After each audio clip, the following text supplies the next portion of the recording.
Na sexta à noite, a recepcionista idosa me puxou para o banheiro tremendo e sussurrou: "A esposa do seu chefe contratou 2 homens. Eles estão esperando você no estacionamento." Fingi normalidade. Saí pela entrada principal sorrindo e vi a cena mais aterrorizante da minha vida acontecendo com outra mulher. Mas para entender como cheguei nesse ponto, preciso voltar alguns meses, quando tudo começou a desmoronar. Meu nome é Marina. Tenho 32 anos e durante 5 anos fui a secretária executiva de Roberto Mendes, diretor comercial de uma das maiores empresas de tecnologia do país. 5 anos de dedicação absoluta, de madrugadas organizando apresentações, de finais de semana revisando contratos, de ligações atendidas no meio da noite quando surgia alguma emergência. Eu não era apenas uma secretária. Eu era a engrenagem que fazia aquele departamento funcionar perfeitamente. Roberto confiava em mim cegamente, me incluía nas reuniões estratégicas, pedia minha opinião sobre decisões importantes. Eu tinha conquistado aquele respeito com suor, competência e anos de trabalho impecável. A empresa era um gigante do setor, com mais de 3.000 funcionários, e estar na posição de secretária executiva de um diretor não era pouca coisa. Eu coordenava a agenda de Roberto,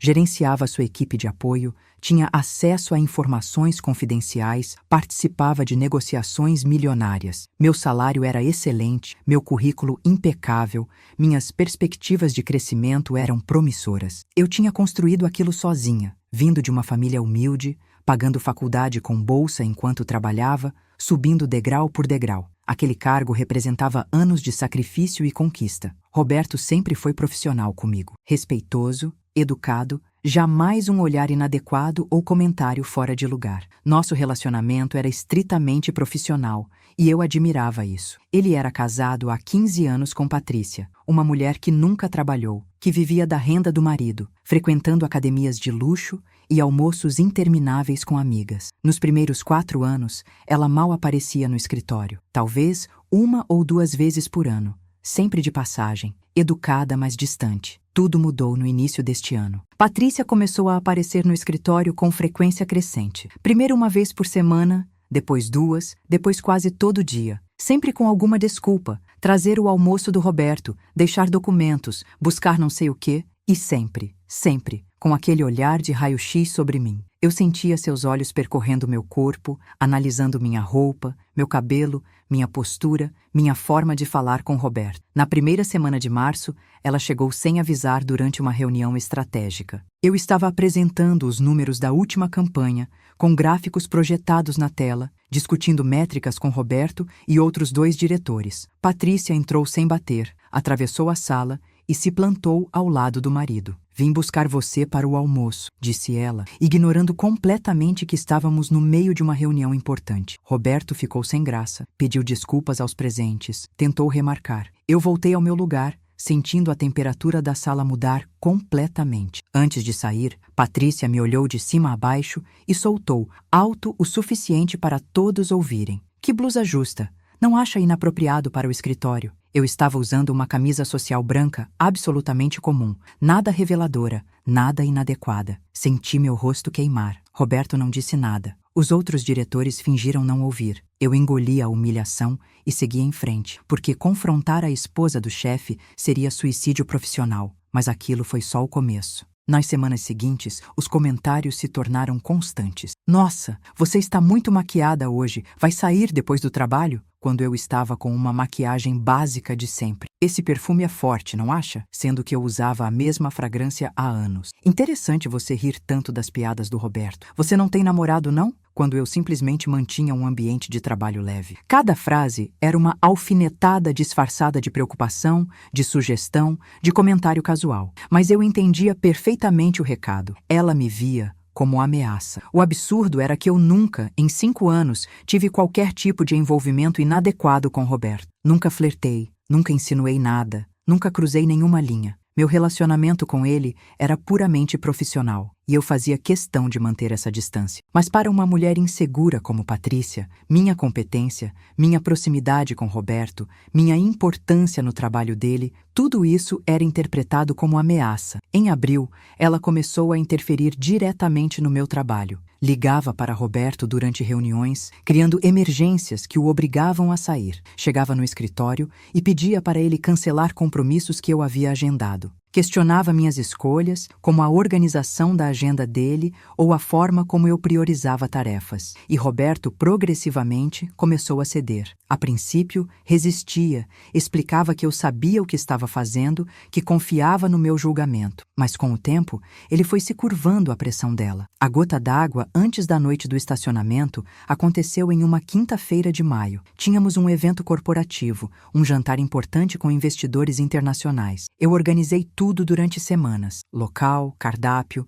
lista de convidados, decoração, brindes, apresentações. Era meu trabalho, fazia parte das minhas responsabilidades. No dia do evento, cheguei cedo para supervisionar os últimos detalhes. Estava impecável. Às 7 da noite, os convidados começaram a chegar, e às 7h15, Patrícia apareceu. Ela não estava na lista de convidados. Aquilo era um evento corporativo, não social. Mas lá estava ela, com um vestido caríssimo, maquiagem de festa, se comportando como anfitriã. Começou a cumprimentar os investidores, a apresentar pessoas, a fazer o papel que era meu. Roberto não disse nada. Eu fiquei parada, sentindo meu trabalho sendo roubado na minha frente. E então, Patrícia veio até mim, com um sorriso falso estampado no rosto. Marina, querida, por que você não vai para casa? Eu assumo daqui. Afinal, esses eventos são mais adequados para esposas, não para secretárias, não acha? Ela disse isso perto de um grupo de colegas e clientes. Meu sangue ferveu. 5 anos de trabalho duro, reduzidos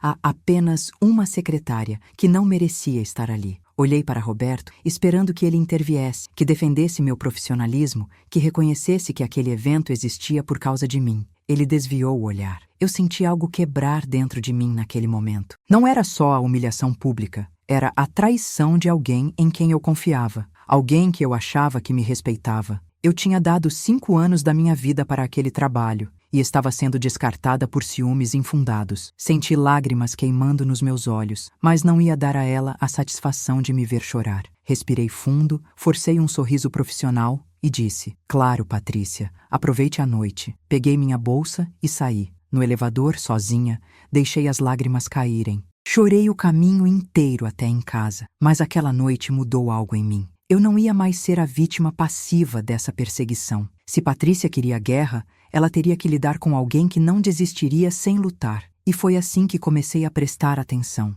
verdadeira atenção, em tudo o que acontecia ao meu redor. Se você já passou por uma situação assim, de ser humilhada injustamente, de ter seu trabalho desvalorizado, de sentir que ninguém te defendeu quando precisava, deixa um like nesse vídeo. Se inscreve no canal, porque essa história está só começando, e a reviravolta que está por vir vai te deixar de queixo caído. Comenta aqui embaixo se você já lidou com alguém que te perseguiu por ciúmes no trabalho, porque eu quero saber que não estou sozinha. E continua assistindo, porque o que aconteceu depois daquela humilhação mudou tudo. Depois daquela noite humilhante do evento, algo mudou dentro de mim. Não foi raiva explosiva, não foi desejo de vingança imediato. Foi algo mais profundo, mais calculado. Eu decidi que não seria mais a pessoa que abaixava a cabeça e aceitava a humilhação. Se Patrícia achava que podia me destruir sem consequências, ela estava muito enganada. Mas eu não ia revidar com emoção, ia revidar com estratégia. Na segunda-feira seguinte, voltei ao trabalho com uma postura diferente. Externamente, eu era a mesma Marina de sempre, profissional, educada, eficiente, mas internamente, cada célula do meu corpo estava em modo de observação. Eu comecei a prestar atenção em detalhes que antes ignorava. As visitas constantes de Patrícia ao escritório, suas conversas com Roberto, seus telefonemas incessantes, sua forma de me olhar, suas perguntas aparentemente casuais sobre minha vida pessoal. E foi nessa observação silenciosa que comecei a notar coisas estranhas. Patrícia chegava no escritório sempre às 11 da manhã. Nunca antes. Ficava até 12h30, no máximo. Durante esse tempo, ela circulava pelo andar, conversava com pessoas, entrava e saía da sala de Roberto. Mas havia um padrão específico. Toda terça e quinta, ela passava exatamente 15 minutos na sala de contabilidade. Inicialmente, pensei que fosse para resolver algo financeiro do casal, mas depois percebi que ela sempre saía de lá com uma pasta, discreta, que entregava para Roberto. Numa dessas quintas, quando Patrícia estava lá embaixo, aproveitei que Roberto estava em reunião externa e acessei o sistema compartilhado. Como secretária executiva, eu tinha permissões administrativas para gerenciar arquivos e documentos. Encontrei uma pasta oculta, protegida por senha, mas Roberto usava a mesma senha para tudo, uma combinação previsível das iniciais dele e o ano de nascimento. Abri, e o que vi me deixou gelada. Eram extratos financeiros, mas não da empresa. Eram extratos pessoais, contas bancárias, investimentos, movimentações que eu sabia que não deveriam estar sendo processadas através dos sistemas da companhia. Havia transferências recorrentes de valores significativos, sempre às terças e quintas, sempre processadas pela contabilidade interna, sempre com códigos que mascaravam a verdadeira natureza das transações. Estava ali, documentado e digital. Patrícia estava usando os recursos da empresa para financiar seu estilo de vida luxuoso. Não eram quantias astronômicas que chamariam atenção de auditoria imediata, mas eram constantes. 5.000 aqui, 8.000 ali, 10.000 no outro mês. Ao longo de um ano, somava mais de R$ 200.000 desviados. E o pior, Roberto sabia. As autorizações tinham a assinatura digital dele. Eles estavam cometendo um crime corporativo, usando a estrutura da empresa para benefício pessoal. Meu primeiro instinto foi ir direto para o RH, para a diretoria, expor tudo. Mas eu sabia que não seria tão simples. Roberto era diretor, tinha influência, tinha amigos em posições altas. Se eu denunciasse sem provas sólidas e estratégia clara, seria minha palavra contra a dele. E eu seria esmagada. Pior, eu poderia ser acusada de difamação, de vazamento de informações confidenciais e perder tudo que construí. Então decidi fazer diferente. Eu ia coletar tudo, documentar cada mínimo detalhe, construir um caso irrefutável. Comecei a tirar prints de tudo, salvando em um pendrive criptografado que mantinha sempre comigo. Baixei extratos, relatórios, e-mails internos entre Roberto e o pessoal da contabilidade. Gravei conversas ambientais com meu celular quando Patrícia fazia comentários sobre compras caras, viagens luxuosas, reformas na mansão deles. Tudo que pudesse servir como evidência, eu arquivava meticulosamente. Mas as descobertas não pararam por aí. 3 semanas depois do evento humilhante, eu estava organizando a agenda de Roberto quando recebi uma ligação de um número desconhecido. Atendi profissionalmente. Escritório do Roberto Mendes, Marina falando. A voz do outro lado era feminina, jovem, hesitante. Oi, eu preciso falar com o Roberto. É pessoal. Meu radar interno disparou. Ele está em reunião. Posso anotar um recado? Silêncio por alguns segundos. Então ela disse: pode falar para ele que a Júlia ligou. Ele tem meu número. E desligou. Júlia. O nome ficou ecoando na minha cabeça. 15 minutos depois, quando Roberto voltou da reunião, mencionei casualmente. Ah, ligou uma tal de Júlia.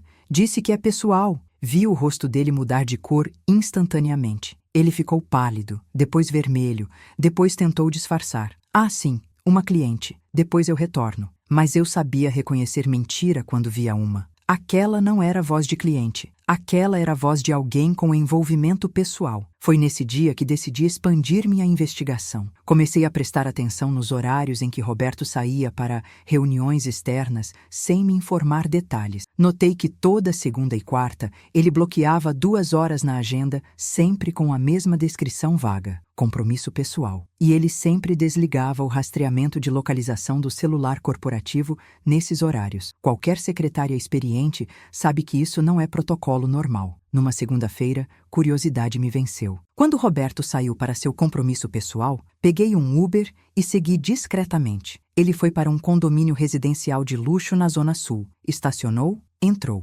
Esperei. 1 hora depois, ele saiu acompanhado de uma mulher jovem.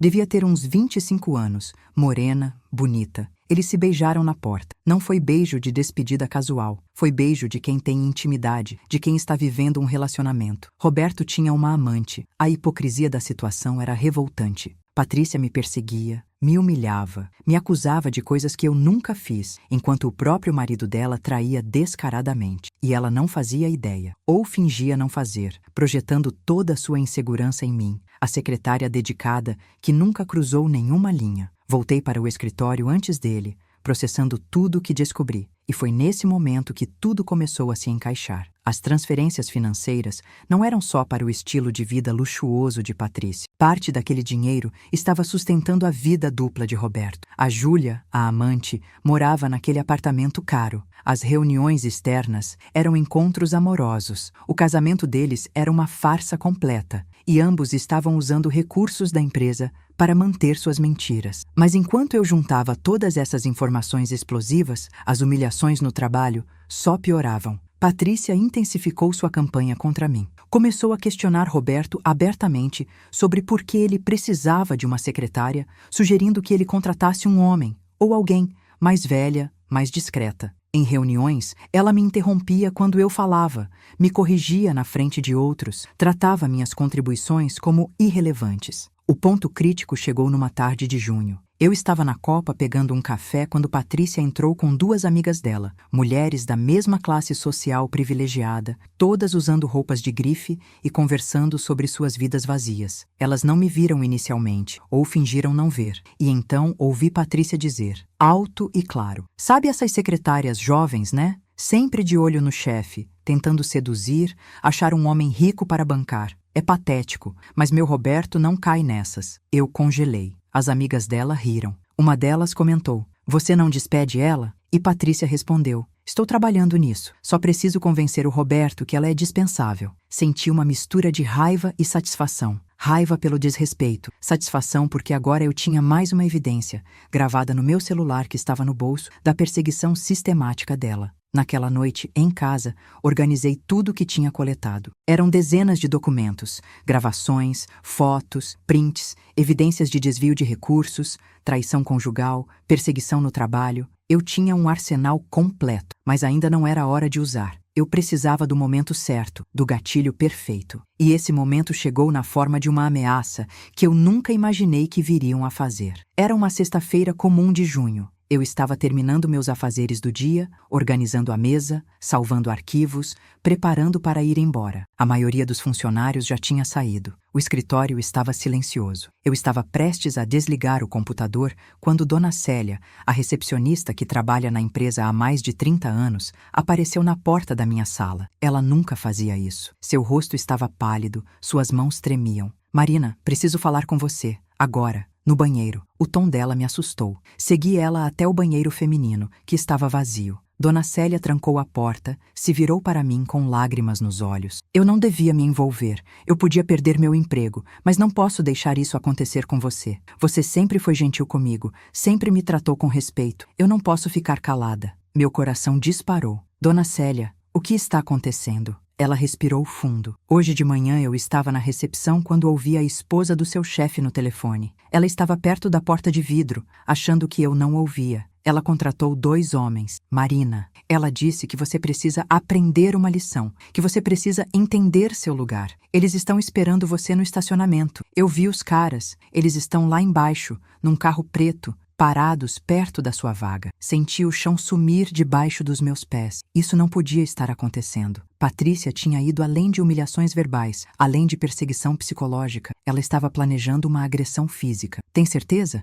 Minha voz saiu trêmula. Dona Célia assentiu, chorando. "Absoluta. Ela falou que você ia sair pelo estacionamento como sempre, e que quando você estivesse perto do seu carro, eles iam resolver o problema. Marina, você precisa sair pela frente, chamar a polícia, fazer alguma coisa." Minha mente acelerou. Opções se multiplicavam. Chamar a polícia sem prova? Eles poderiam negar tudo. Confrontar Roberto? Ele provavelmente estava conivente. Fugir e deixar isso passar? Não. Isso nunca terminaria. E então uma ideia terrível, estratégica, surgiu. "Dona Célia, você pode fazer uma coisa por mim? Chamar a polícia, agora, dizer que há homens suspeitos no estacionamento. Mas não mencione meu nome. Diga que você viu comportamento suspeito, que tem medo." Ela concordou, ainda tremendo. Eu respirei fundo, forcei um sorriso. "Obrigada por me avisar. Você salvou minha vida." Saí do banheiro, peguei minha bolsa e tomei a decisão mais arriscada da minha vida. Ia sair pela entrada principal, passar pelo estacionamento, fingir que não sabia de nada. Se eles me atacassem, haveria testemunhas, câmeras, polícia a caminho. Se não me atacassem, eu teria evidência da intenção, do planejamento. Era perigoso, mas era a única forma de ter prova irrefutável. Caminhei até o elevador com pernas bambas, mas rosto firme. Desci até o térreo. Atravessei o saguão, cumprimentei o segurança, saí pela porta giratória principal. O estacionamento estava à minha frente, levemente iluminado pelas luzes públicas do entardecer. Vi meu carro a 50 metros. E então, vi o carro preto. 2 homens dentro, olhando na minha direção. Dei mais 3 passos. Meu coração batia tão forte que eu ouvia o som nos meus ouvidos. Mais 2 passos. Os homens abriram as portas do carro. E então, vindo da lateral, outra mulher entrou no estacionamento. Ela também trabalhava no prédio, secretária de outro departamento. Loira, jovem, mais ou menos da minha altura, usando roupas similares às minhas. Ela estava no celular, distraída, caminhando na direção do carro dela, que estava próximo ao meu. Os 2 homens olharam para ela, depois para mim, confusos por um segundo. E então, erro fatal, eles avançaram na direção dela. Eu parei, congelada. Vi tudo acontecer em câmera lenta. Eles correram até ela, um agarrou seu braço, o outro tentou tapar sua boca. Ela gritou, soltou um grito agudo, aterrorizado, que ecoou por todo o estacionamento. Eu gritei também instintivamente. O segurança do prédio saiu correndo. Outros funcionários que estavam saindo viram a cena. Os homens perceberam o erro, perceberam que tinham a pessoa errada, largaram a mulher e correram de volta para o carro. Saíram em disparada, pneus cantando no asfalto. A mulher caiu no chão, chorando, em choque. Eu corri até ela, assim como outras pessoas. Sirenes começaram a soar ao longe. Dona Célia tinha chamado a polícia e eles estavam chegando. Eu ajudei a mulher a levantar, tremendo tanto quanto ela. Você está bem? Eles te machucaram? Ela estava em pânico, incapaz de falar, apenas chorava convulsivamente. A polícia chegou em menos de 5 minutos. A ambulância chegou logo depois. Eles levaram a mulher para ser examinada. Ela estava em choque, mas fisicamente ilesa. Policiais começaram a revisar câmeras de segurança, coletar depoimentos. E eu, tremendo da cabeça aos pés, dei meu depoimento. Descrevi os homens, o carro, tudo que vi. Mas não mencionei a conversa com Dona Célia. Não mencionei Patrícia. Ainda não. Porque agora eu tinha algo muito mais valioso. Uma tentativa de agressão documentada, gravada em câmeras, com testemunhas, com boletim de ocorrência. Quando finalmente consegui sair dali, já era noite. Sentei no meu carro por 15 minutos antes de conseguir dirigir, processando o que tinha acabado de acontecer. Patrícia havia cruzado a linha do crime. Ela não era mais apenas uma mulher insegura que me humilhava verbalmente. Ela era criminosa, capaz de contratar violência. E agora eu tinha todas as peças que precisava para destruir não só ela, mas todo o castelo de mentiras que ela e Roberto construíram. Naquela noite, antes de dormir, organizei todas as evidências em 3 pendrives separados. Um ficou comigo, outro guardei no cofre do meu banco, o terceiro deixei com minha irmã em outra cidade. Escrevi um documento detalhado explicando tudo, desde os desvios financeiros até a tentativa de agressão, com referências cruzadas para cada evidência. Eu estava preparada, e na segunda-feira a guerra começaria de verdade. A segunda-feira amanheceu pesada, carregada daquela tensão elétrica que precede tempestades. Eu cheguei ao escritório às 8h30, como sempre. Mas o ambiente estava diferente. As pessoas me olhavam com aquela expressão de quem sabe algo que você não sabe, aquele misto de pena e curiosidade mórbida. A notícia sobre o incidente no estacionamento havia se espalhado pelo prédio durante o fim de semana. Afinal, não é todo dia que uma funcionária é atacada na porta da empresa. Mas ninguém sabia ainda das conexões, das razões, do que estava por trás. Liguei meu computador, comecei a checar e-mails, mas minha concentração estava em outro lugar. Eu sabia que algo ia acontecer, sentia no ar. E às 9h15, Roberto chegou. Sem me cumprimentar, sem olhar na minha direção, ele entrou direto na sala dele e fechou a porta. 10 minutos depois, Patrícia chegou. Ela nunca chegava tão cedo. Entrou na sala de Roberto sem bater. Eu não conseguia ouvir o que diziam, mas os tons de voz eram tensos, agudos. Meia hora depois, a porta se abriu. Roberto saiu com o rosto fechado, Patrícia atrás dele com expressão triunfante. Ele olhou para mim e disse sem emoção: "Marina, pode vir aqui?" Levantei, peguei meu tablet, segui ele para dentro da sala. Patrícia também entrou e fechou a porta. 3 pessoas numa sala de diretor, uma dinâmica incomum. Eu já sabia o que vinha, mas fingi normalidade. "Marina", Roberto começou, evitando meu olhar. "Nós precisamos conversar sobre sua posição aqui na empresa." Pausa dramática. Eu esperei. Não ia facilitar para ele. Recentemente tem havido algumas questões sobre sua conduta profissional. Minha sobrancelha se ergueu involuntariamente. Questões? Que questões? Patrícia se intrometeu, incapaz de ficar quieta. Você tem sido inadequada, inconveniente, criando situações desconfortáveis. Várias pessoas comentaram. Eu mantive minha voz calma, profissional. Interessante. Gostaria de exemplos concretos dessas situações desconfortáveis. E quem seriam essas várias pessoas? Roberto se mexeu desconfortável na cadeira. Marina, não precisa ser assim. Às vezes as coisas simplesmente não funcionam mais. Acho que seria melhor para todos se você procurasse outras oportunidades. Aí estava, demissão disfarçada de sugestão amigável. Você está me demitindo? Perguntei diretamente, forçando ele a dizer as palavras. Depois de 5 anos de trabalho exemplar, de dedicação completa, você está me demitindo porque sua esposa não gosta de mim? Patrícia explodiu. Isso não tem nada a ver comigo. Tem a ver com você não saber seu lugar, com você achar que é mais do que realmente é. Roberto tentou intervir, voz cansada. Marina, por favor, vamos fazer isso de forma civilizada. Você vai receber todos os seus direitos, uma indenização generosa, carta de recomendação. Não precisa ficar ruim. Eu respirei fundo. Parte de mim queria explodir, jogar todas as cartas na mesa agora, expor tudo.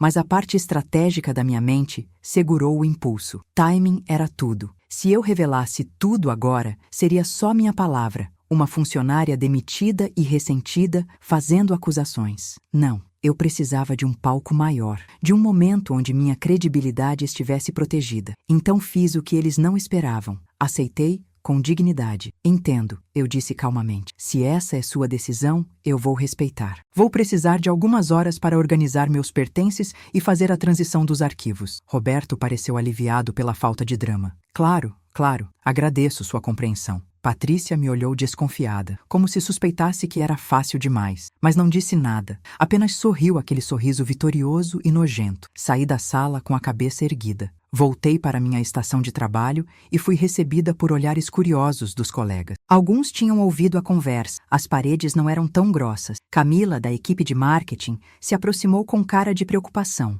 Marina, é verdade? Ele te demitiu? Eu assenti. Mas por quê? Você é a melhor secretária desse andar. Outros colegas se juntaram, expressando solidariedade, raiva pela injustiça, confusão. Percebi que tinha plateia e aproveitei. Olha, gente, essas coisas acontecem. Às vezes a gente não se encaixa mais. Mas eu quero agradecer vocês pela companhia esses 5 anos. Foram incríveis. Minha voz estava emocionada e não era fingimento. Eu realmente tinha carinho por aquelas pessoas. Diego, do comercial, disse o que todos pensavam. Isso é coisa da Patrícia, não é? Todo mundo sabe que ela tem perseguido você. Vários concordaram. Tiago da TI foi mais além. Isso é injusto, absurdo. A gente devia fazer alguma coisa. Mas eu balancei a cabeça. Não precisa. Eu vou ficar bem. Tenho certeza que tudo vai se resolver da forma certa. Olhei significativamente para a porta fechada de Roberto enquanto dizia isso. Alguns entenderam o recado implícito.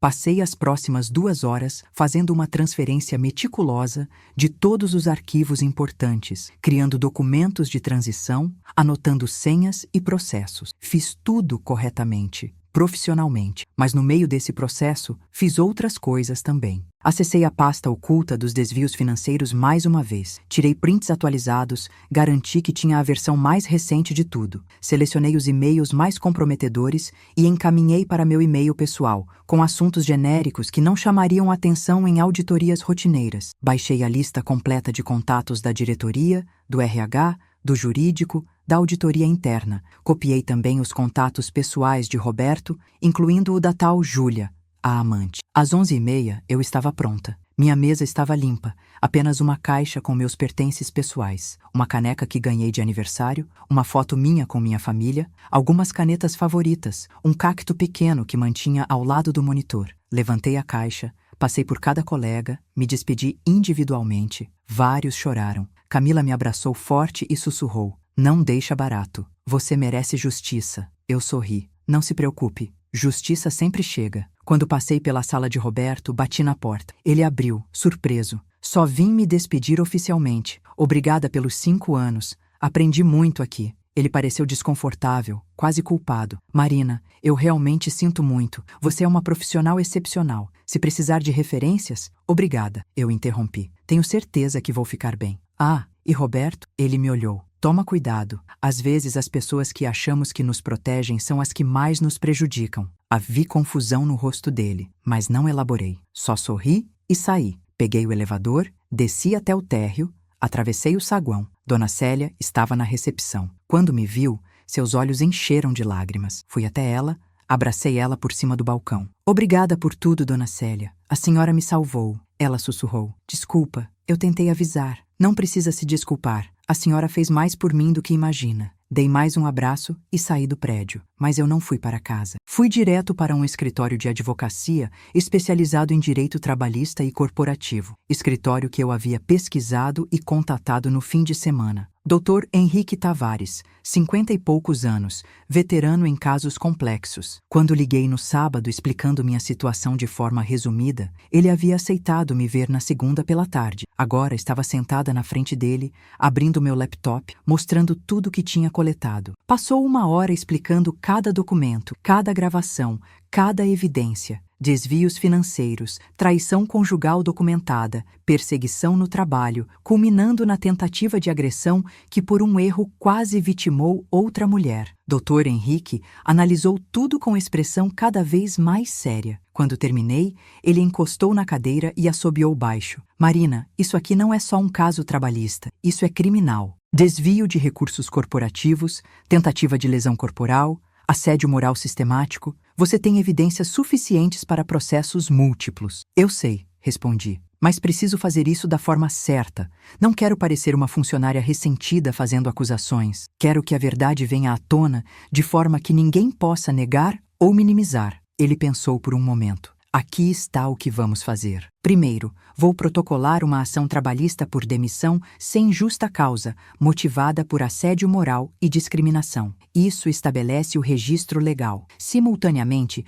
vou preparar um dossiê completo e entregar para a diretoria da empresa, para o jurídico deles e para a ouvidoria interna. Isso força a investigação corporativa interna. Terceiro, vou levar as evidências criminais para o Ministério Público. Isso inicia investigação criminal contra Patrícia e Roberto. Eu assenti. Quanto tempo isso vai levar? A ação trabalhista pode ser protocolada hoje mesmo. O dossiê para a empresa entrego amanhã. O MP pode levar alguns dias para a análise inicial. Mas Marina, prepara-se. Isso vai virar um circo. A empresa vai tentar abafar. Roberto vai tentar negociar. Patrícia vai negar tudo. Vai ser longo. Vai ser sujo. Eu olhei nos olhos dele com determinação. Doutor, eu fui humilhada, perseguida, quase agredida fisicamente. E descobri que as pessoas que me fizeram isso são criminosas que usaram recursos de uma empresa gigante para seus crimes. Eu não ligo se vai ser longo ou sujo. Eu quero justiça. Ele sorriu. Um sorriso de quem reconhece uma cliente com convicção. Então vamos em frente. Mas uma coisa, você está preparada para as consequências pessoais? Processo judicial é exposição pública. Seu nome vai estar em documentos, possivelmente na mídia. Roberto e Patrícia vão tentar destruir sua reputação. Você aguenta isso? Eu não hesitei. Eu não fiz nada errado. Minha consciência está limpa. Deixa eles tentarem me difamar. A verdade vai falar mais alto. Saí do escritório dele 3 horas depois com contratos assinados, estratégia definida, cronograma estabelecido. E pela primeira vez em meses, senti uma leveza no peito. Não era mais sobre ter ou não emprego. Era sobre dignidade, sobre não deixar pessoas ruins vencerem, sobre provar que competência e honestidade ainda importam. Dirigi para casa com a sensação de que o pior já tinha passado. Eu estava errada. O pior ainda estava por vir, mas dessa vez eu estaria no controle. Naquela noite, meu celular tocou. Número desconhecido. Atendi com cautela. Era uma voz masculina, grossa, ameaçadora. Você deveria ter ficado quieta. Isso não vai acabar bem para você. Meu sangue gelou. Quem é? Alguém que está te avisando. Esquece o que aconteceu. Segue sua vida, ou as coisas vão piorar muito. E desligou. Minha primeira reação foi medo. Alguém sabia que eu estava tomando ações legais. Mas então, o medo deu lugar à raiva. Eles estavam desesperados, tentando me intimidar, o que significava que estavam com medo. Bom, deviam estar. Liguei para Dr. Henrique, contei sobre a ligação. Ele registrou tudo. orientou que eu gravasse qualquer contato futuro e adiantou o protocolo da ação trabalhista e da entrega do dossiê para a empresa. Vamos acelerar. Eles estão tentando te assustar antes que você fale. Significa que alguém interno vazou que você contratou advogado. Vamos agir antes que eles tenham tempo de destruir evidências ou criar narrativas alternativas. Na terça de manhã, Dr. Henrique entregou pessoalmente o dossiê completo na sede da empresa. Não para Roberto, não para o RH comum. Direto para o CEO, para a diretoria jurídica, para a auditoria interna, para o conselho de administração. 50 páginas de evidências documentadas,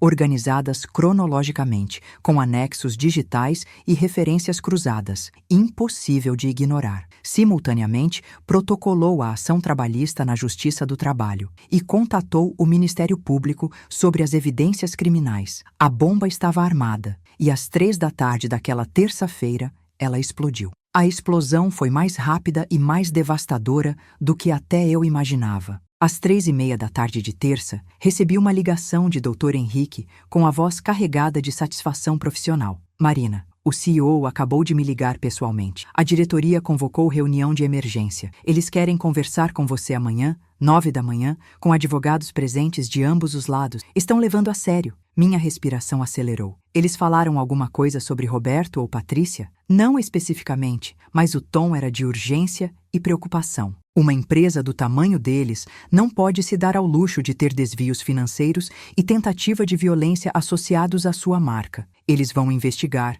e se metade do que temos for confirmado, cabeças vão rolar. Desliguei o telefone e senti uma onda de emoções conflitantes. Satisfação, nervosismo, expectativa, medo residual. Naquela noite, não consegui dormir. Revisei mentalmente cada documento, cada evidência, cada detalhe da história. Precisava estar preparada para qualquer pergunta, qualquer tentativa de desacreditar minha versão. Ensaiei respostas, respirei fundo 1000 vezes, me lembrei por que estava fazendo aquilo. Não era vingança, era justiça. Era impedir que pessoas como Patrícia e Roberto continuassem prejudicando outros. Na quarta de manhã, me arrumei com o terno mais profissional que tinha. Nada chamativo, nada que pudesse ser usado para me julgar como inadequada ou qualquer outro adjetivo que quisessem colar em mim. Cabelo preso, maquiagem mínima, postura ereta. Cheguei ao prédio da empresa às 8h40. Dr. Henrique já estava me esperando na recepção. Dona Célia me viu chegar, seus olhos arregalaram, mas ela não disse nada,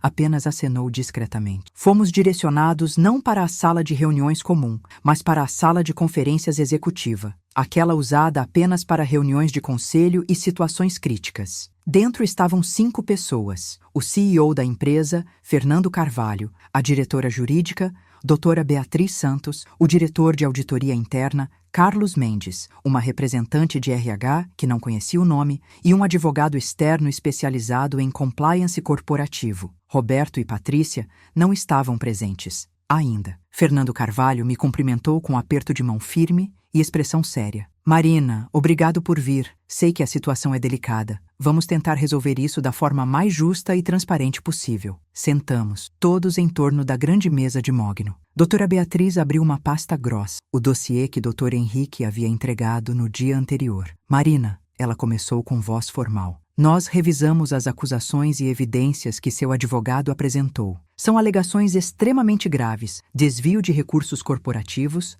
assédio moral sistemático, tentativa de lesão corporal. Antes de prosseguirmos, precisamos ouvir sua versão dos fatos diretamente de você. Pode nos contar, com o máximo de detalhes possível, o que aconteceu? Respirei fundo e comecei. Contei tudo desde o início. Os 5 anos de trabalho exemplar, a chegada progressiva de Patrícia no escritório, os primeiros comentários de ciúme infundado, a escalada de humilhações públicas, o evento corporativo onde fui humilhada na frente de clientes, as investigações que fiz sobre comportamentos suspeitos, os documentos que encontrei sobre desvios financeiros, a descoberta da amante de Roberto e, finalmente, o aviso de Dona Célia sobre homens contratados para me agredir no estacionamento. Falei por quase 40 minutos ininterruptos. Cada pessoa na sala estava completamente focada, tomando notas, fazendo perguntas pontuais de esclarecimento. Quando terminei, Carlos Mendes, o diretor de auditoria, perguntou: "Você tem como provar os desvios financeiros que alega?" "Tenho", respondi. Prints de tela, downloads de extratos, e-mails trocados entre Roberto e o departamento de contabilidade. Tudo está no dossiê com referências de data, hora e código de transação. Ele abriu um laptop e começou a digitar. 5 minutos depois, seu rosto estava pálido. Isso está correto.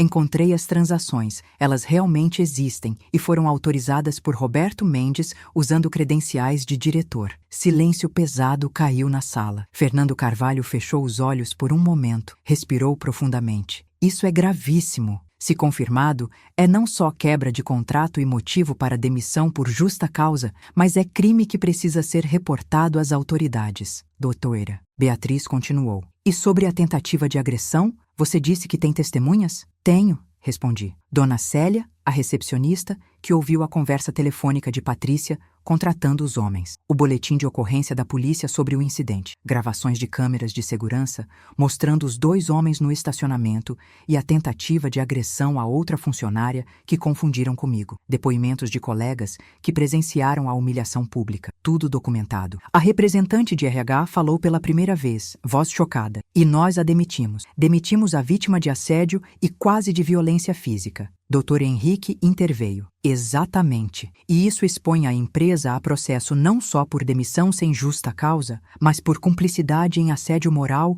ao não proteger uma funcionária claramente sob perseguição. Qualquer juiz trabalhista vai olhar para isso e ver negligência institucional. Fernando balançou a cabeça. Não vai chegar a juiz. Vamos resolver isso internamente, da forma correta. Ele olhou para mim diretamente. Marina, em nome da empresa, eu peço desculpas. Você foi submetida a tratamento completamente inaceitável e nós falhamos em protegê-la. Isso não deveria ter acontecido. Vamos investigar tudo o que você apresentou e, se confirmado, as pessoas responsáveis serão punidas ao máximo da extensão legal. Senti emoção subindo na garganta, mas mantive compostura. Obrigada. Eu só quero que a verdade seja reconhecida e que isso não aconteça com mais ninguém. Fernando assentiu. Vai acontecer. Carlos, quero auditoria completa de todas as transações financeiras autorizadas por Roberto nos últimos 3 anos. Beatriz, prepara os documentos para demissão por justa causa e possível ação criminal. RH, convoca Roberto para a reunião hoje ainda e notifica a Patrícia que ela está banida das dependências da empresa indefinidamente. Todos assentiram e começaram a fazer anotações. Então Fernando se voltou para mim novamente. Marina, sabendo de tudo o que aconteceu, sei que é muito pedir, mas precisamos fazer o correto também. Você foi demitida injustamente. Gostaríamos de reverter isso imediatamente, recontratá-la com todos os direitos retroativos e oferecer uma indenização substancial pelo sofrimento causado. Mais do que isso, gostaríamos de promovê-la. Não para voltar como secretária de Roberto, obviamente, mas para uma posição de gerência administrativa, respondendo diretamente à diretoria. Eu olhei para Dr. Henrique, buscando orientação. Ele deu um leve aceno positivo. Olhei de volta para Fernando. Eu preciso pensar. Não é uma decisão simples. Trabalhar no mesmo prédio onde fui humilhada, mesmo que em outra posição, é algo que preciso processar emocionalmente. Completamente compreensível, Fernando respondeu. Não precisa decidir agora. Pense com calma. Converse com sua família, com seu advogado. A oferta estará de pé enquanto você precisar. A reunião terminou ali.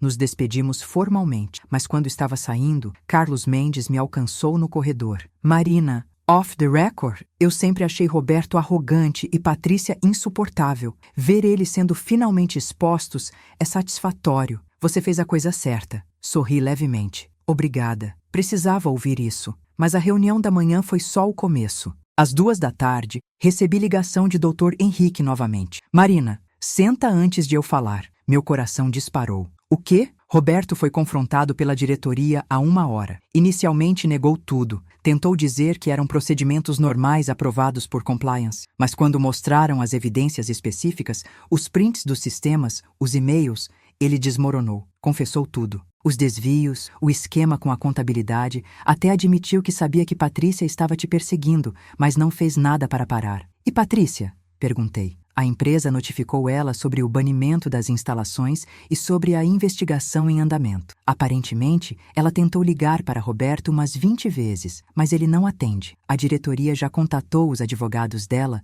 informando que vão cooperar com qualquer investigação criminal. Marina, eles estão jogando ela debaixo do ônibus para salvar a imagem da empresa. Sentei na cadeira da minha cozinha, processando tudo. Havia imaginado esse momento tantas vezes, mas agora que estava acontecendo, parecia surreal. E quanto à tentativa de agressão? Ah, essa é a melhor parte, Dr. Henrique disse com satisfação. Dona Célia, a recepcionista, deu depoimento formal para a polícia, confirmando que ouviu Patrícia ao telefone, contratando homens para te agredir. Com esse testemunho mais as gravações de segurança, o Ministério Público abriu investigação criminal contra Patrícia por tentativa de lesão corporal. Ela vai ser indiciada. Fechei os olhos, lágrimas escorrendo. Não eram lágrimas de tristeza, eram de alívio, de validação, de justiça finalmente sendo feita. Quanto tempo até ela ser formalmente acusada? Dias, no máximo. O MP age rápido quando tem evidência sólida assim. E tem mais, Roberto está sendo investigado também, não só pelos desvios,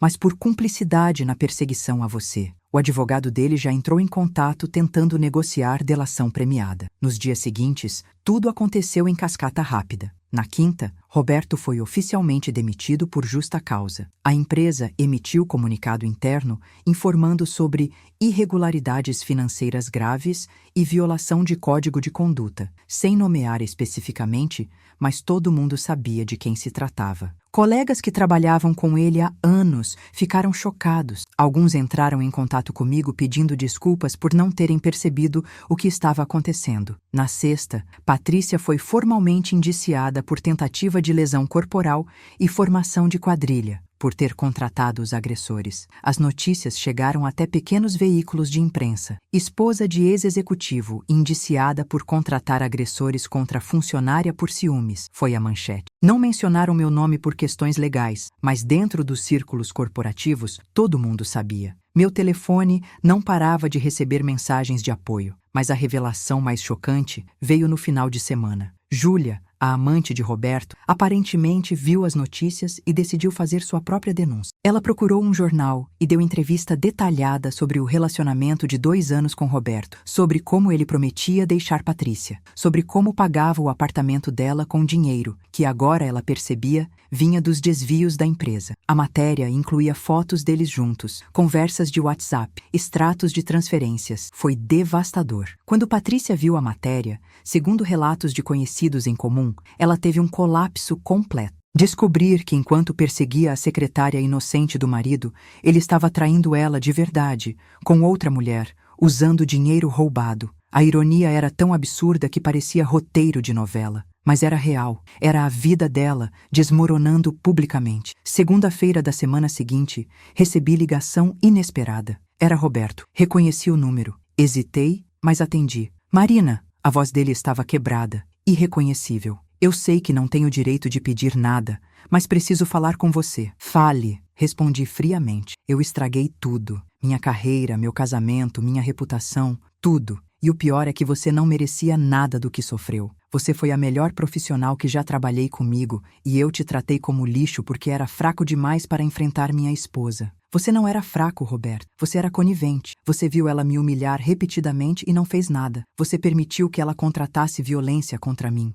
Não tenta reescrever isso agora como fraqueza. Era cumplicidade. Silêncio do outro lado. Depois, voz ainda mais baixa. Você está certa. Eu sou culpado. Só queria que você soubesse que eu sinto muito, de verdade. Seu arrependimento não muda o que aconteceu, mas espero que sirva para você ser uma pessoa melhor no futuro, se é que você tem futuro profissional depois disso. Desliguei sem esperar resposta. Não senti satisfação em ouvir ele quebrado. Senti apenas vazio, como se aquela página finalmente estivesse sendo virada. 2 dias depois, recebo outra ligação, dessa vez de Patrícia. Meu primeiro instinto foi rejeitar, mas curiosidade venceu. Atendi em silêncio. Marina? A voz dela era tão diferente, sem arrogância, sem veneno, apenas derrotada. Eu sei que você me odeia e tem todo o direito. Eu destruí sua vida e você destruiu a minha em resposta. Eu não destruí sua vida, Patrícia. Você fez isso sozinha. Eu apenas trouxe à luz quem você realmente é. Eu sei, ela admitiu, voz tremendo. Eu estava tão insegura, tão paranoica. Vi ameaças onde não existiam e ignorei a ameaça real bem debaixo do meu nariz. Roberto me traía há anos e eu gastei toda a minha energia perseguindo você, que nunca fez nada. Parte de mim queria sentir pena dela, mas eu lembrava das humilhações públicas, dos comentários cruéis, do terror que senti quando Dona Célia me avisou sobre os homens no estacionamento. Você não me deve desculpas em ligação particular, Patrícia. Você me deve desculpas públicas e me deve assumir responsabilidade legal pelo que fez. Você tentou fazer eu ser espancada. Isso não é insegurança, é crime. Ela começou a chorar do outro lado. Eu sei. Meus advogados disseram que eu vou ser condenada. Vou ter antecedentes criminais. Ninguém quer mais falar comigo. Minhas amigas me abandonaram. Minha família está envergonhada. E Roberto pediu divórcio. Eu perdi tudo. Você perdeu coisas que nunca deveria ter tido em primeiro lugar. Uma vida construída em cima de dinheiro roubado e ilusões. Disse sem piedade. Mas sabe o que eu perdi? Eu perdi meu emprego, minha paz, minha dignidade, quase perdi minha segurança física. E eu não fiz nada para merecer. Então não espere que eu sinta pena de você enfrentando consequências das suas próprias escolhas. Patrícia soluçou mais um pouco, depois sussurrou. Você está certa. Eu só queria que você soubesse que eu sinto muito, mais do que você vai nunca acreditar. E desligou. Fiquei olhando para o telefone por um longo tempo depois, sentindo uma mistura estranha de emoções. Não era satisfação. Não era raiva, era apenas conclusão. Aquele capítulo estava fechado, e então veio a decisão que eu tinha que tomar: aceitar a oferta da empresa para voltar ou seguir em frente para outras oportunidades. Doutor Henrique tinha me aconselhado a pensar com calma, considerar os prós e contras. Voltar significaria validação institucional, promoção, salário melhor, continuar construindo meu currículo numa empresa de prestígio. Mas também significava enfrentar todos os dias o lugar onde fui humilhada, ver rostos que presenciaram minha dor. Passei o fim de semana pensando, conversando com minha família, ponderando. E na segunda de manhã, liguei para Fernando Carvalho. Fernando, obrigada pela oferta generosa, mas eu decidi que não vou voltar. Silêncio surpreso do outro lado. Pode perguntar por quê? Posso. Olha, eu não guardo rancor da empresa. Vocês agiram corretamente quando souberam da verdade. Mas eu preciso de um recomeço completo, sem fantasmas do passado. E também, sinceramente, recebi outras propostas. Outras propostas? Ele parecia genuinamente curioso. Sim. Nos últimos dias, 3 empresas concorrentes entraram em contato oferecendo posições de gerência. Aparentemente, a história vazou nos círculos corporativos e, ao invés de me ver como problema, me veem como profissional íntegra que não se deixa intimidar. É bom para a imagem deles. Fernando riu, um riso sem humor. Bem, não posso dizer que não esperava. Você é talentosa e agora tem reputação de não aceitar injustiças. Qualquer empresa inteligente te quer. Então você entende? Perfeitamente. Mas Marina, a oferta fica em aberto. Se mudar de ideia em qualquer momento, as portas estão abertas. E de qualquer forma, você vai receber a indenização completa que discutimos, mais um bônus adicional que o conselho aprovou. Considere uma forma de a empresa reconhecer que falhamos com você. Obrigada, Fernando. Isso significa muito. 3 semanas depois, assinei contrato com uma das empresas concorrentes, numa posição de gerente de operações executivas, respondendo diretamente ao vice-presidente. Salário 40% maior que o anterior, benefícios melhores, equipe própria. Mas mais do que tudo, era um lugar novo, sem história, onde eu podia começar de verdade. E quanto a Roberto e Patrícia? Roberto foi condenado em processo trabalhista a pagar indenização não só para mim, mas para a empresa pelos desvios. Perdeu tudo. Teve que vender a mansão para pagar dívidas legais. Conseguiu emprego numa empresa menor, posição muito inferior, salário drasticamente reduzido. Júlia, a amante, terminou com ele publicamente quando percebeu que ele estava sem dinheiro. Última notícia que tive, ele estava morando sozinho num apartamento pequeno, tentando reconstruir vida e reputação. Patrícia foi condenada criminalmente a 3 anos de prisão, em regime semiaberto, por tentativa de lesão corporal, reduzidos por ser ré primária e ter confessado. Além disso, foi condenada civilmente a me pagar indenização por danos morais. O divórcio de Roberto foi finalizado. Ela não recebeu praticamente nada, porque o patrimônio do casal estava todo comprometido com dívidas legais. Ela, que vivia de aparências e luxo bancado por dinheiro roubado, agora precisava trabalhar pela primeira vez na vida aos 45 anos. A mulher que foi confundida comigo e atacada no estacionamento também processou Patrícia e ganhou. Ela sofreu trauma psicológico do incidente e teve que fazer terapia. A última vez que conversei com ela, meses depois, ela disse que estava melhor, mas ainda tinha pesadelos. Eu me sentia culpada, mesmo sabendo racionalmente que não era minha culpa. Era culpa de Patrícia, e apenas dela. 6 meses se passaram desde aquela sexta-feira aterrorizante no estacionamento. Estou sentada agora no meu novo escritório, com vista para a cidade, gerenciando equipe de 8 pessoas, coordenando projetos estratégicos que impactam toda a organização. É surreal às vezes olhar para onde cheguei versus onde estava. Mas a jornada entre esses 2 pontos mudou quem eu sou fundamentalmente. Meu novo emprego superou todas as expectativas. A cultura aqui é completamente diferente da empresa anterior. Há respeito genuíno, meritocracia real, políticas claras contra assédio e favoritismo.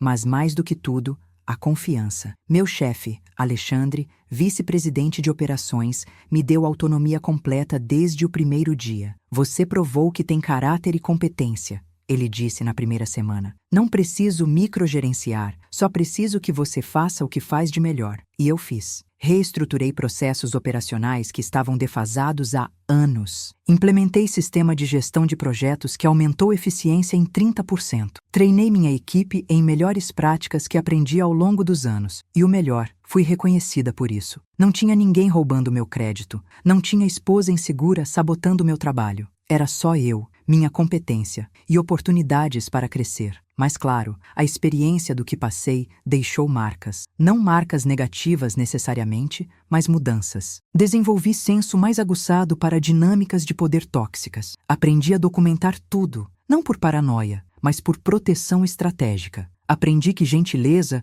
não significa ser capacho, que profissionalismo não significa aceitar desrespeito. Aprendi que, às vezes, confrontar injustiça custa caro a curto prazo, mas rende dividendos imensos de autoestima a longo prazo. Também aprendi sobre a comunidade inesperada que surgiu daquilo tudo. Nos dias após a história vazar nos círculos corporativos, recebi centenas de mensagens de pessoas, principalmente mulheres, compartilhando histórias similares. Secretárias assediadas por esposas inseguras, assistentes perseguidas por superiores abusivos, profissionais competentes humilhadas e depois descartadas. Era epidêmico, e a maioria silenciava por medo de retaliação. Decidi usar minha experiência para algo maior. Comecei a dar palestras em eventos corporativos sobre assédio moral, sobre documentação de evidências, sobre direitos trabalhistas. Criei um blog onde compartilho histórias, sempre anonimizadas, e dicas práticas. Virei voluntária numa ONG que oferece suporte jurídico gratuito para vítimas de assédio no trabalho. Transformei meu trauma em ferramenta de empoderamento para outros. E quanto às pessoas diretamente envolvidas? Dona Célia, a recepcionista que me salvou, se aposentou 3 meses depois de todo o ocorrido. Eu organizei festa surpresa de despedida para ela. Convidei todos os colegas que trabalharam com ela ao longo dos 30 anos. Foi emocionante. Ela chorou, eu chorei. Todo mundo chorou. Ela me abraçou e disse: ver você triunfar depois de tudo que passou é o melhor presente de aposentadoria que eu poderia receber. Camila, Diego, Tiago e outros colegas da empresa antiga mantiveram contato comigo. Alguns pediram cartas de recomendação para mudarem de emprego também. Cansados da cultura corporativa que permitiu que situação como a minha acontecesse em primeiro lugar. Dei as recomendações com prazer. Vários conseguiram posições melhores. Criamos grupo de WhatsApp, onde compartilhamos vitórias profissionais e apoio mútuo. Roberto. O destino de Roberto foi talvez o mais patético. Último que soube, ele estava trabalhando como consultor freelancer, pegando projetos pequenos aqui e ali. Perdeu completamente a rede de contatos que tinha, ninguém quer associar nome com alguém condenado por desvio e cumplicidade em agressão. Júlia, a amante, não só terminou com ele, mas escreveu livro contando a história deles, que virou best-seller. Ele processou por difamação, mas perdeu. Agora, ele é conhecido nacionalmente como o executivo traidor que desviou dinheiro da empresa para pagar apartamento de amante, enquanto a esposa perseguia funcionária inocente. Não tem reabilitação de imagem que conserte isso.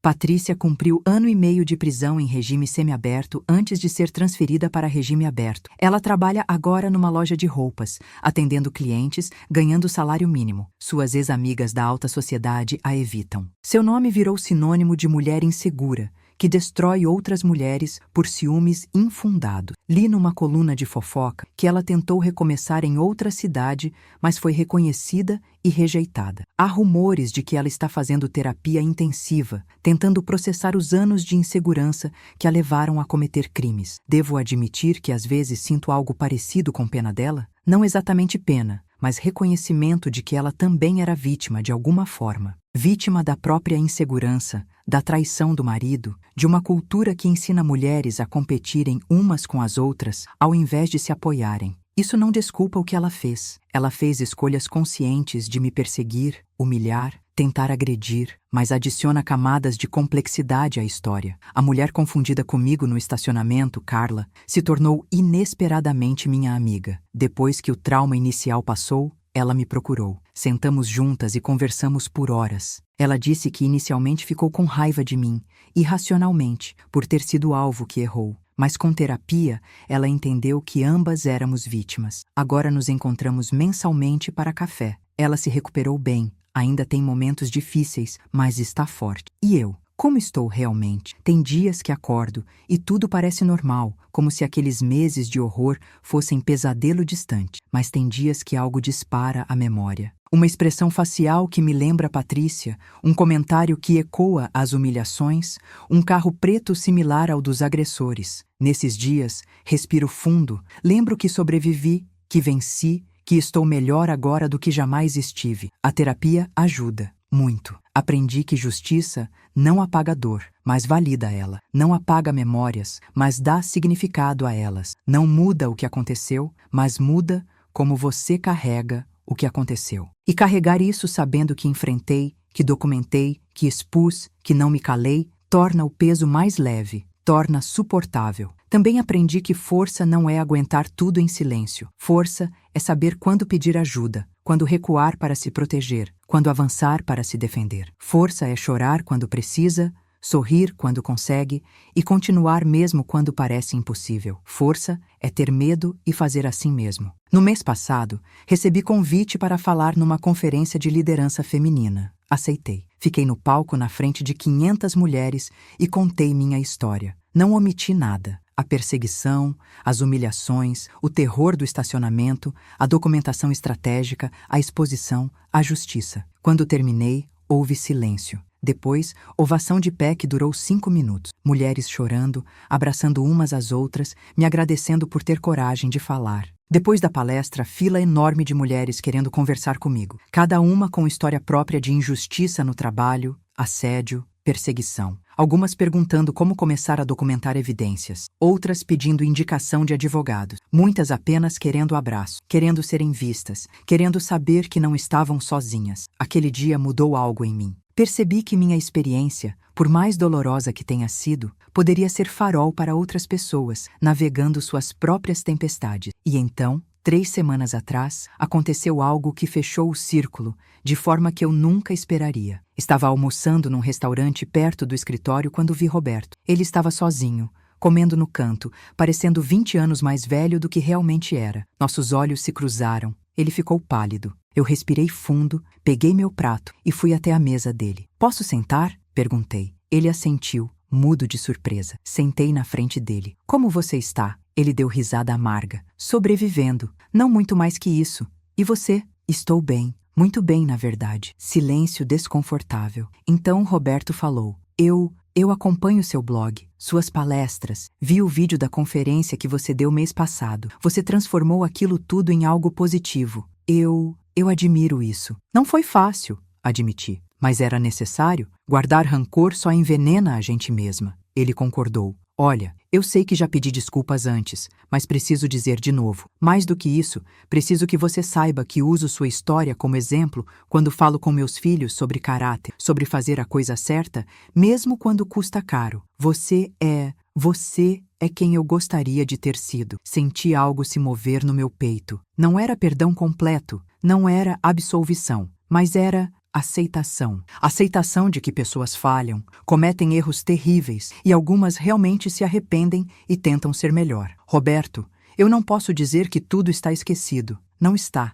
Mas eu não guardo mais raiva. Você destruiu sua própria vida com suas escolhas. Espero que você use o tempo que tem agora para reconstruir algo melhor, algo honesto. Ele assentiu, olhos marejados. Estou tentando. É difícil, mas estou tentando. Terminamos o almoço em silêncio relativo, conversando ocasionalmente sobre trivialidades. Quando levantei para ir embora, ele se levantou também. Marina, obrigado por ter coragem, por não me odiar, por ser exemplo do que significa verdadeiramente ter caráter. Estendi a mão. Ele apertou. E saí do restaurante sentindo algo que não esperava. Paz. Paz completa. Hoje, quando acordo e me preparo para ir trabalhar, não sinto mais aquele nó no estômago que sentia antes. Não tenho medo de encontrar Patrícia no corredor, porque ela não está mais lá. Não tenho receio de ser humilhada, porque estou em ambiente que valoriza respeito. Não temo pela minha segurança, porque as pessoas responsáveis por ameaçá-la estão pagando suas dívidas. Tenho liberdade de ser apenas eu, Marina.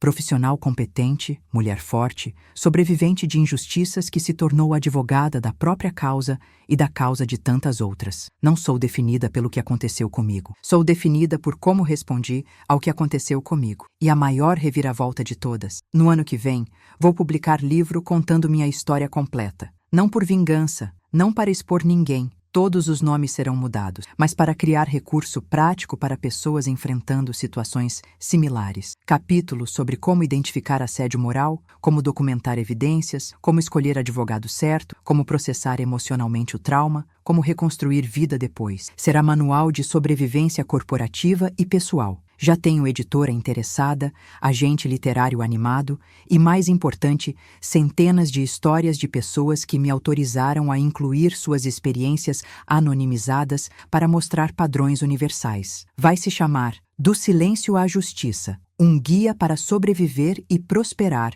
após assédio corporativo. Todo lucro vai para a ONG que apoia vítimas de assédio. É minha forma de fechar esse capítulo com propósito. E quando penso na Marina de um ano atrás, chorando no elevador depois da humilhação do evento corporativo, quero abraçá-la e dizer: aguenta, vai doer muito, vai ser aterrorizante, vai ser injusto, mas você vai sobreviver. Mais que isso, você vai prosperar. E um dia, você vai olhar para trás e ver que aquilo tudo, por pior que tenha sido, te transformou em versão mais forte, mais sábia, mais compassiva de você mesma. Então, aguenta, vale a pena, porque valeu. Todo segundo de medo, de lágrima, de luta, valeu. Não porque a justiça foi doce, não porque a vingança foi satisfatória, mas porque descobri reservatórios de coragem que não sabia que tinha, porque aprendi que dignidade não se negocia, porque entendi que silêncio protege agressor, nunca a vítima, porque me tornei pessoa que pode olhar no espelho e respeitar completamente quem vê refletida ali. E se você está lendo isso, passando por situação similar de perseguição, assédio, injustiça no trabalho, quero que saiba, você não está sozinha. Há milhares de nós que enfrentaram isso, sobreviveram, prosperaram. Documente tudo, busque ajuda legal. Não se cale, não aceite ser tratada como menos do que merece. E, acima de tudo, lembre-se, eles podem tirar seu emprego, podem danificar sua paz temporariamente, mas não podem tirar sua dignidade. Essa, só você decide se entrega. E você nunca deve entregar. Se essa história tocou você, se você passou por algo similar ou conhece alguém que passou, deixa um like para mostrar que essas histórias importam. Se inscreve no canal, porque vou continuar trazendo relatos de superação, de pessoas que enfrentaram injustiças e venceram. E por favor, comenta aqui embaixo. Conta sua história, mesmo que seja só um resumo. Vamos criar comunidade de apoio. Ninguém deveria enfrentar isso sozinha. Juntas, somos mais fortes. E juntas, podemos mudar cultura corporativa, que permite que pessoas como Patrícia e Roberto abusem de seus poderes. Obrigada por ter acompanhado toda essa jornada comigo. Do fundo do meu coração, obrigada.